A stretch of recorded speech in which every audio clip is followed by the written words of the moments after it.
A partir de agora, você está entrando em um outro mundo. Um novo universo onde tudo é possível.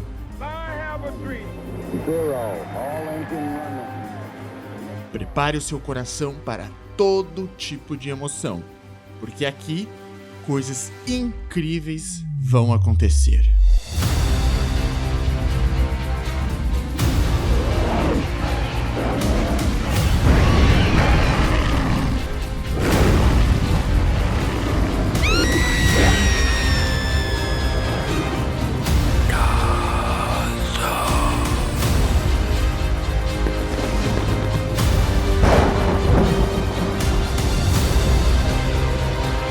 Coloque o seu melhor fone de ouvido e seja muito bem-vindo ao mundo mágico do Baú de Contos.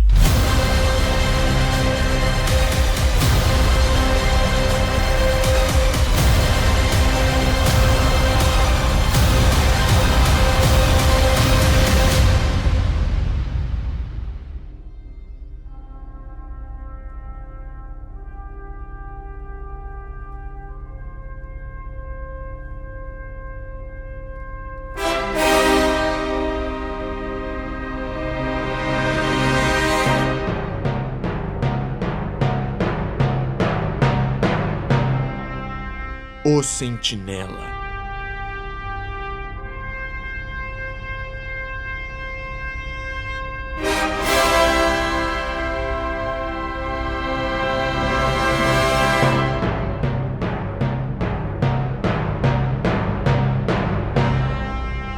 Conto de Arthur C. Clarke.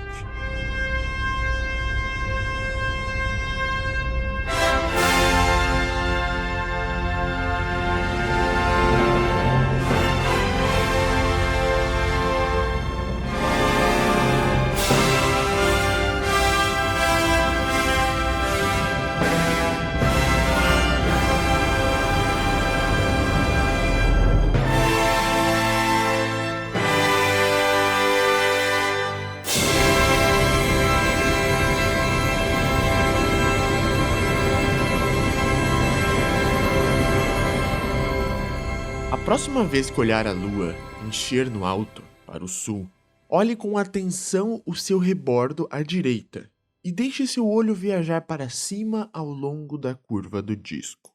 Ao redor do 2 do relógio, observará um círculo pequeno e escuro. Qualquer um, com uma visão normal, o encontrará com bastante facilidade. Trata-se da Grande Planície Murada, uma das melhores da Lua e que se conhece como Mare Crisium, o Mar das Crises. De uns 500 quilômetros de diâmetro e quase rodeada por completo por um anel de magníficas montanhas. Não tinha sido nunca explorada até que entramos nela, a finais do verão de 1996. Nossa expedição era bastante importante.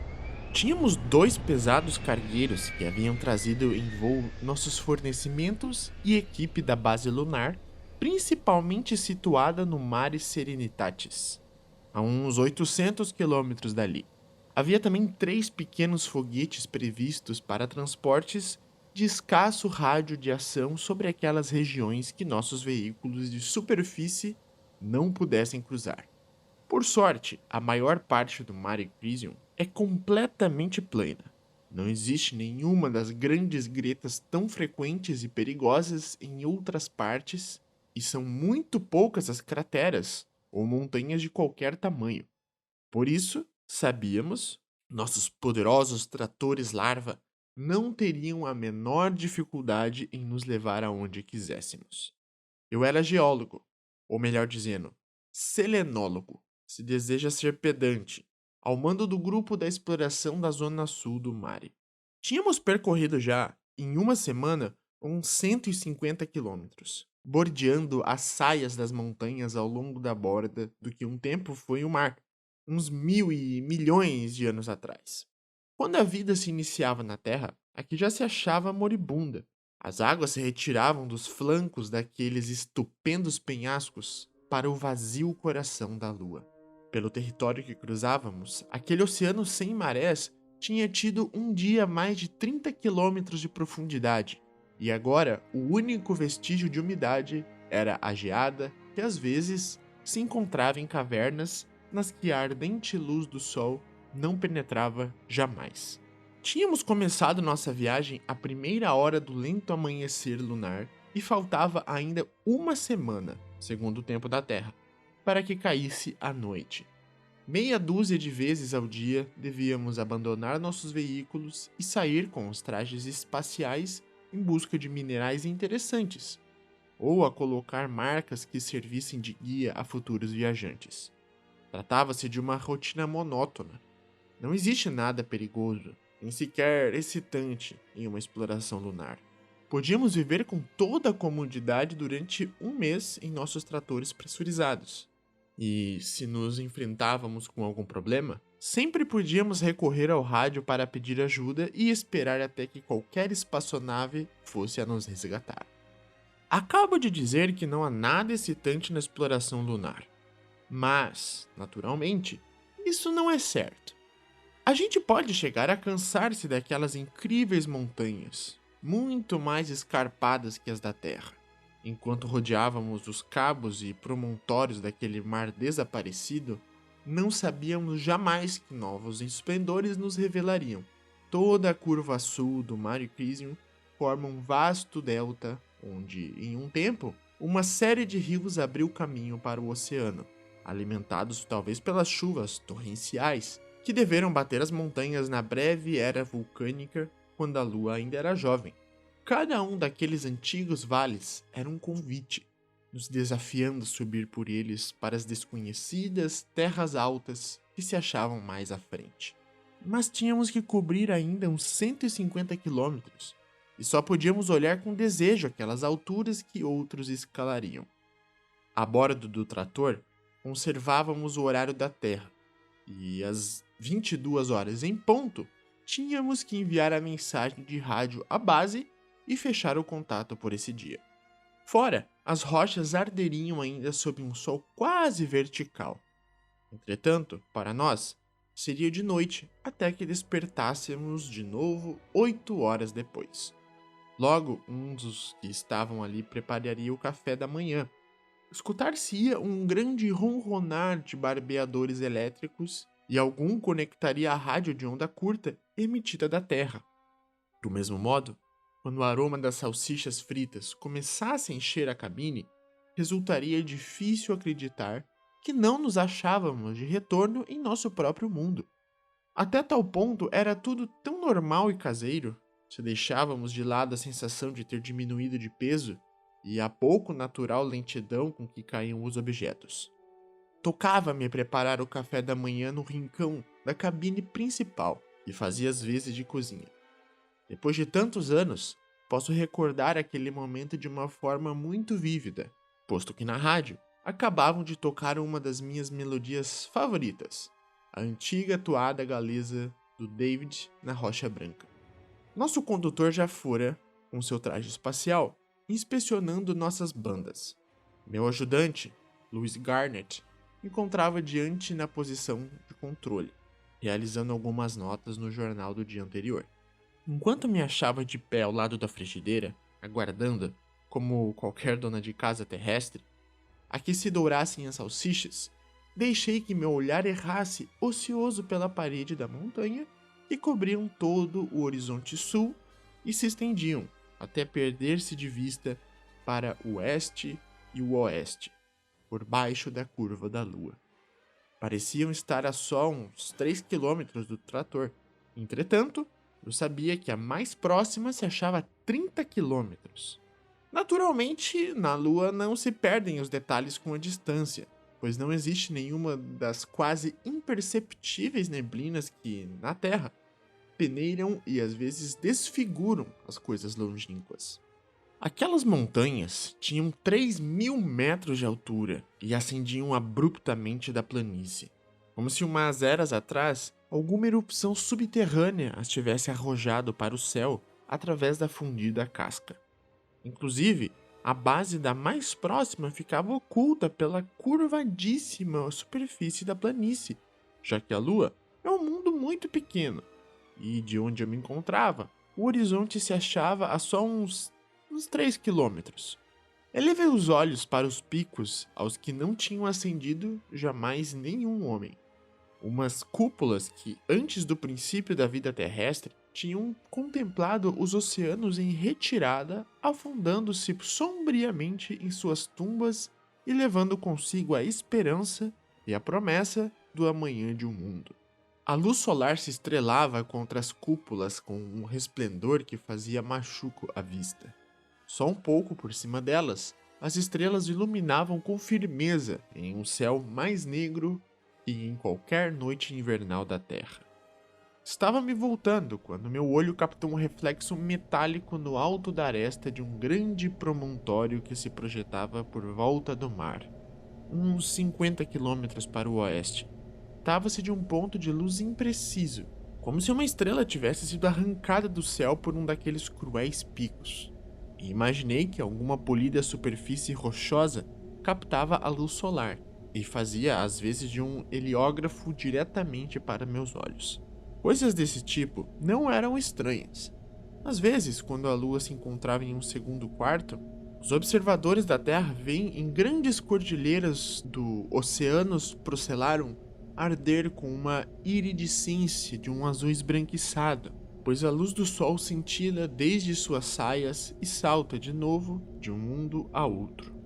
Não obstante, tive curiosidade por saber que classe de rocha podia brilhar ali com tanta intensidade. Subi a torre de observação e fiz girar para o oeste nosso telescópio de 10 centímetros. Vi o suficiente para ficar tentado.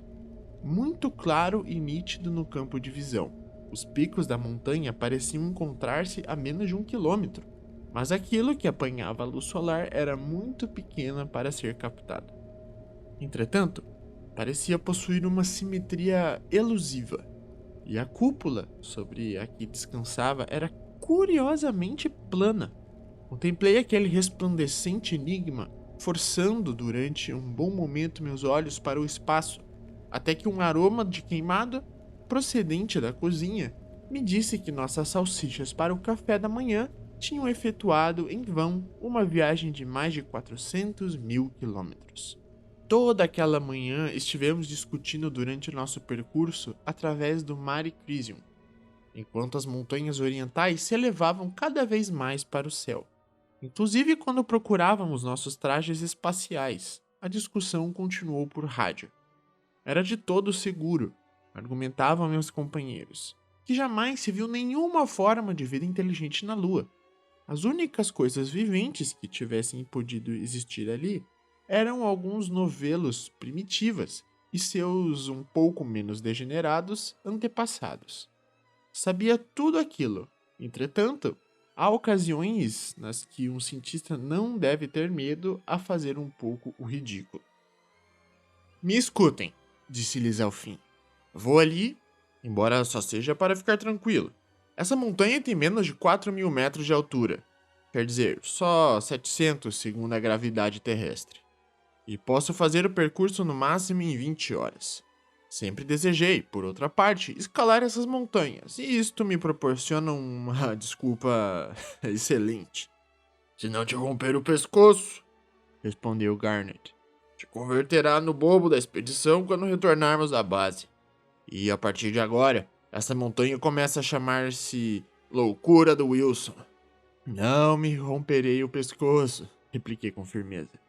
Quem foi o primeiro homem que subiu o pico Helicon? Mas não foi bastante mais jovem naquela época? Perguntou Louise em tom amável. Isso, repliquei com dignidade. É uma razão tão boa como qualquer outra para desejar ir. Aquela noite nos deitamos cedo, depois de levar o trator até 1 quilômetro do promontório. Garnet viria comigo pela manhã. Era um bom alpinista e me tinha acompanhado com frequência em façanhas daquele tipo. Nosso condutor ficou muito agradado de que o deixássemos ao mando da máquina. À primeira vista, aqueles escarpados pareciam por completo inescaláveis. Entretanto, para qualquer que tenha uma cabeça firme que resista às alturas, É fácil subir em um mundo onde todos os pesos são só de uma sexta parte de seu valor normal. O perigo autêntico no montanhismo lunar radica na excessiva confiança. Uma queda de 200 metros na Lua pode te matar exatamente igual a uma de 30 na Terra. Fizemos nossa primeira parada em um amplo suporte a uns 1.300 metros por cima da planície. A ascensão não tinha sido difícil, mas tinha os membros um pouco enrijecidos a causa do desacostumado esforço e me alegrou poder descansar. Ainda víamos um trator como um pequeno inseto metálico, muito afastado ao pé do escarpado, e informamos de nosso avanço ao condutor antes de começar a seguinte etapa de ascensão. No interior de nossos trajes reinava um confortável frescor, posto que as unidades de refrigeração lutavam contra o implacável sol e eliminavam o calor corporal de nosso esforço. Não nos falávamos, exceto para nos passar instruções a respeito da ascensão e para discutir o melhor plano de ascensão. Não sabia o que pensava Garnet. Provavelmente que aquela era a aventura mais descabelada em que jamais se embarcou. Eu estava mais que pela metade de acordo com ele, mas a alegria da ascensão, saber que nenhum homem tinha pisado naquele caminho antes, e o entusiasmo que proporcionava a paisagem ao ampliar-se cada vez mais ante nós, ia concedendo toda a recompensa que desejava. Não acredito haver sentido uma particular excitação ao ver diante de nós a parede de rocha que tinha inspecionado pela primeira vez com um telescópio de uma distância de 50 quilômetros. Elevava-se a uns 20 metros por cima de nossas cabeças, e ali, na meseta, encontrar-se-ia a coisa que me tinha levado até esse lugar por aquelas desoladas paragens. Certamente não se trataria mais do que uma rocha estilhaçada muitíssimos anos atrás pela queda de um meteorito e que conservava seus planos de cisão ainda frescos e brilhantes naquela quietude incorruptível e imutável. Não havia na parte dianteira da rocha nenhum lugar onde agarrar-se com as mãos e teríamos que empregar um gancho de ferro. Meus cansados braços pareciam recuperar nova força ao fazer girar sobre minha cabeça a âncora metálica tridentada e lançá-la na direção das estrelas. A primeira vez não agarrou e caiu com lentidão ao atirar da corda. Ao terceiro intento, os dentes se cravaram na firmeza e o peso dos dois juntos já não foi capaz de arrancá-los. Garnet me olhou com ansiedade. Pareceu-me que queria ser o primeiro, mas lhe sorri do cristal de meu casco e meneei a cabeça. Muito devagar, tomando tempo, empreendi a ascensão final, inclusive com meu traje espacial. Aqui só pesava uns 20 quilos. Içava-me com uma mão atrás de outra, sem me preocupar de empregar os pés. Ao chegar ao bordo, fiz uma pausa e um gesto ao meu companheiro, depois do qual acabei de subir pelo fio. Pus-me de pé e olhei ante mim. Devem compreender que, até este momento, tinha estado convencido quase por completo de que ali não haveria nada estranho ou fora do corrente. Quase, mas não por completo. Aquela tentadora dúvida era que me tinha impulsionado a seguir adiante, pois agora já não havia dúvida, mas o mistério só acabava de começar. Achava-me de pé em uma meseta como de uns 30 metros de diâmetro. Em um tempo tinha sido lisa por completo, muito lisa para ser natural, mas as quedas de meteoritos tinham marcado e perfurado sua superfície através de mensuráveis buracos. Tinham-no aplanado para suportar uma estrutura reluzente e mais ou menos piramidal, que dobrava em altura a um homem em que se achava embutida na rocha como uma joia gigantesca e de múltiplos facetas. Provavelmente, naqueles primeiros segundos, nenhuma emoção encheu absolutamente minha mente. Logo senti uma euforia imensa e uma alegria estranha e inexpressável. Em realidade, amava a lua, e agora soube que o mofo rasteiro do Aristarco e Erastótenes não tinha sido a única vida que a albergou durante sua juventude. O velho e desacreditado sonho dos primeiros exploradores era certo. A fim de contas, tinha existido uma civilização lunar e eu era o primeiro que a tinha encontrado. ter chegado talvez a um centenar de milhões de anos de atraso não me turvava o mais mínimo. Era suficiente ter podido chegar. Minha mente começou a funcionar com normalidade para analisar e expor perguntas. Tratava-se de um edifício, um santuário ou algo em que meu idioma careceria de denominação. Seria um edifício? Porque o tinham construído em um lugar tão pouco acessível? Perguntei-me se aquilo seria um templo e imaginei aos adeptos de alguma estranha fé clamando a seus deuses para que os salvassem enquanto a vida da lua refluía junto com os agonizantes oceanos, e apelando em vão às suas deidades. Avancei uma dúzia de passos para examinar aquilo desde mais perto, mas um sentido de precaução me conteve de me aproximar muito.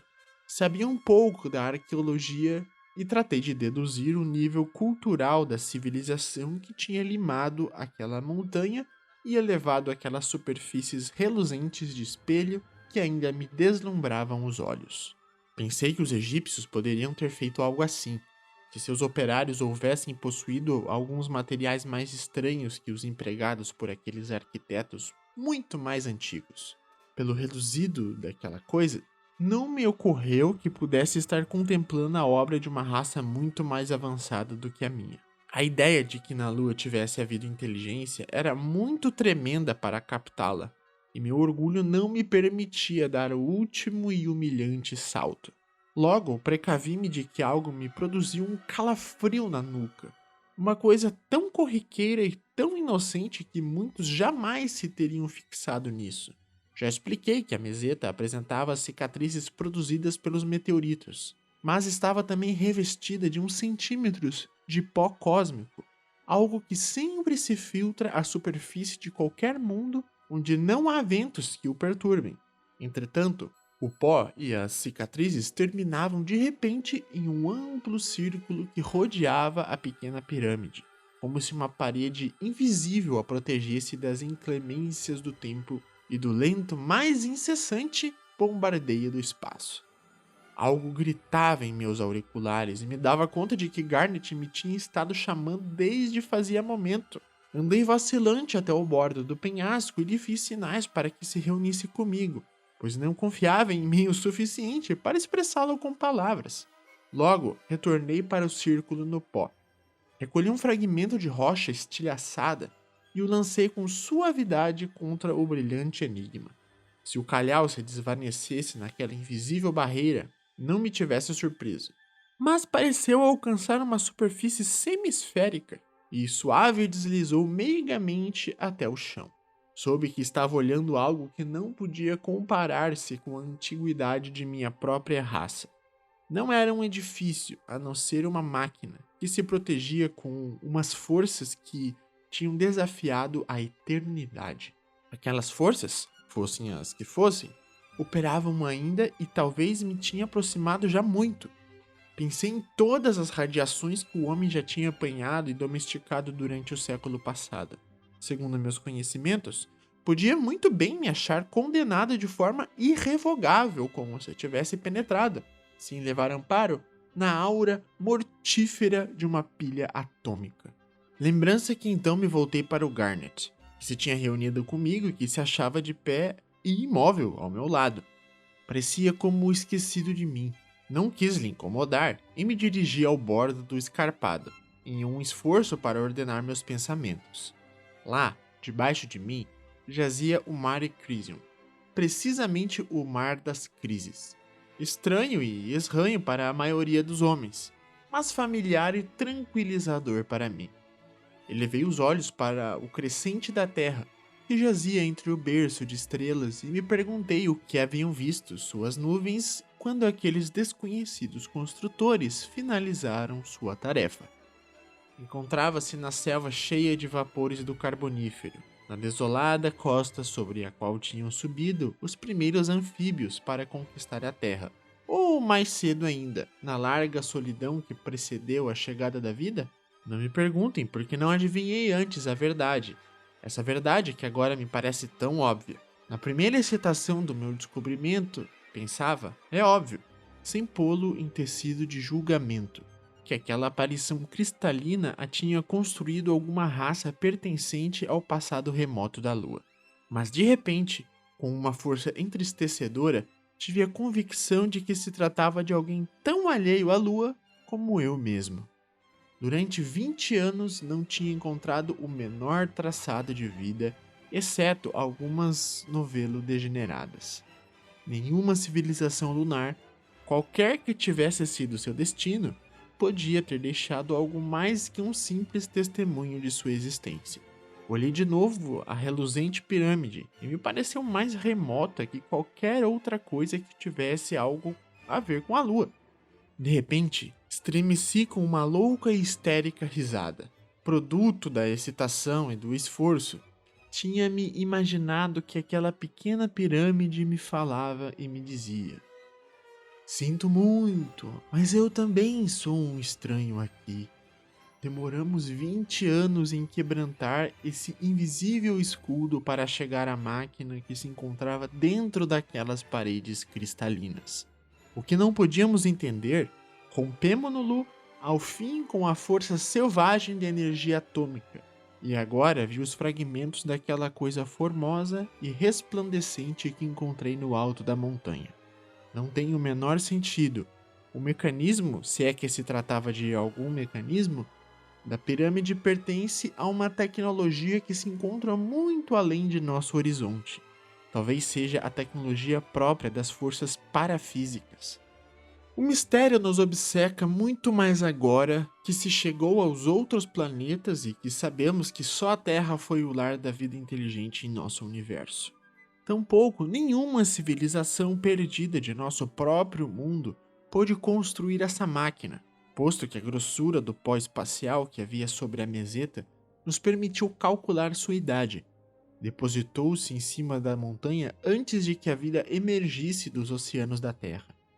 Quando nosso mundo tinha metade de sua idade atual, algo procedente das estrelas, passou através do sistema solar, deixou aquele sinal de seu passo e seguiu seu caminho. Até que a destruímos, essa máquina seguiu cumprindo a missão de seus construtores. Quanto e qual era essa missão? Eis aqui o que conjecturo. Há perto de 100 mil e milhões de estrelas que giram no círculo da Via Láctea. E faz muito tempo, outras raças nos mundos de outros sóis deveram ter alcançado e superado as alturas que nós alcançamos agora. Pensem nessas civilizações muito afastadas no tempo, no mortiço resplendor que seguiu a criação, donos de um universo tão jovem que a vida só tinha chegado a uns quantos mundos. Deviam achar-se em uma solidão que não podemos imaginar, a solidão dos deuses que olham através do infinito e que não encontram a ninguém com quem compartilhar seus pensamentos. Deviam ter estado procurando nos amontoados de estrelas, como mesmo nós procuramos nos planetas. Em todas as partes existiriam mundos, mas vazios ou povoados de coisas sem mente que se arrastavam. Assim era a nossa própria Terra, com a fumaça dos grandes vulcões manchando ainda os céus, quando a primeira nave dos povos do amanhecer se deslizou dos abismos de além de Plutão. Passou os sorventes mundos exteriores, sabendo que a vida não poderia desempenhar nenhum papel em seus destinos. Aqueles vagabundos deveram olhar para a Terra, que girava a salvo na estreita zona entre o fogo e o gelo, e deveram pensar que era a favorita dos filhos do Sol. Em um futuro distante, haveria ali inteligência, mas tinham ainda incontáveis estrelas ante eles e talvez não voltassem nunca mais por este caminho. Deixaram, pois, um sentinela, um dos milhões que tinham esparso através do universo, para que vigiassem todos os mundos nos que havia uma promessa de vida. Era um farol que, através de todas as idades, esteve assinalando em silêncio o fato de que ninguém o tinha descoberto ainda. Talvez entenderão agora porque a pirâmide de cristal se elevou sobre a lua em lugar de elevar-se sobre a terra. Seus construtores não se preocupavam das raças que ainda se esforçavam desde seu estado selvagem. De nossa civilização, só podia lhes interessar que demonstrássemos aptidão para sobreviver, para cruzar o espaço e escapar da terra, nosso berço. Este é o desafio ao que todas as raças inteligentes devem fazer frente mais tarde ou mais cedo. Trata-se de uma provocação dupla, porque depende, à sua vez, da conquista da energia atômica e da última eleição entre a vida e a morte. Uma vez tivéssemos superado aquela crise, só seria questão de tempo que encontrássemos a pirâmide e a abríssemos. Agora seus sinais cessaram, e aqueles cujo dever seja esse voltarão suas mentes para a Terra. Talvez desejem ajudar a nossa jovem civilização, mas devem ser já velhos, muito velhos, e os anciões sentem muitas vezes um ciúme doentio dos jovens. Agora já não posso olhar para a Via Láctea sem me perguntar desde qual daquelas compactas nuvens de estrelas virão os emissários. Se me perdoarem um lugar muito comum, muito ocorrido, direi que temos quebrado o cristal do alarme contra incêndios. E quão único temos que fazer é aguardar. Mas não acredito que devamos esperar muito.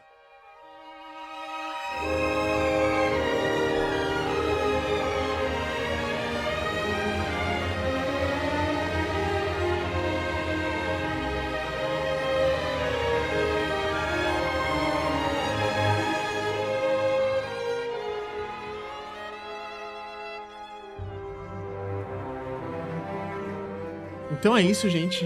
Chegamos ao final de mais um conto. Conto esse que foi um tanto, digamos assim, contemplativo, né? Uma obra de Arthur C. Clarke, mas não qualquer obra. Eu quis trazer essa obra porque ela é um tanto especial. Foi esse conto, O Sentinela, que plantou a sementinha na cabeça do Arthur, que mais pra frente essa sementinha germinou e fez ele escrever a grande obra, que talvez seja a mais famosa dele, 2001, Uma Odisseia no Espaço. É interessante essa ideia de como eles enxergavam a exploração espacial há algumas décadas atrás, né? Porque ali no começo ele fala que em 1996, como se fosse algo muito no futuro, nós estaríamos explorando as crateras, as montanhas e vales da Lua. Então, se esse conto de alguma forma te fez ficar pensando nisso, te fez ficar conjecturando, né, como seria isso, me mande um e-mail, me fala o que você achou, ou me chama no Instagram, ou me manda uma mensagem, para que a gente possa trocar uma ideia sobre isso. Agora, se de alguma forma esse conto te tocou de forma mais profunda, considere fazer um apoio financeiro ao projeto do Baú de Contos. Tem duas opções. Você pode ajudar tanto pelo Catarse, quanto você pode mandar um Pix lá no endereço do baú. Isso estaria ajudando grandemente esse projeto tão querido. Então é isso, gente. Meu muito obrigado e até a próxima.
Produzido e editado por Edwin David.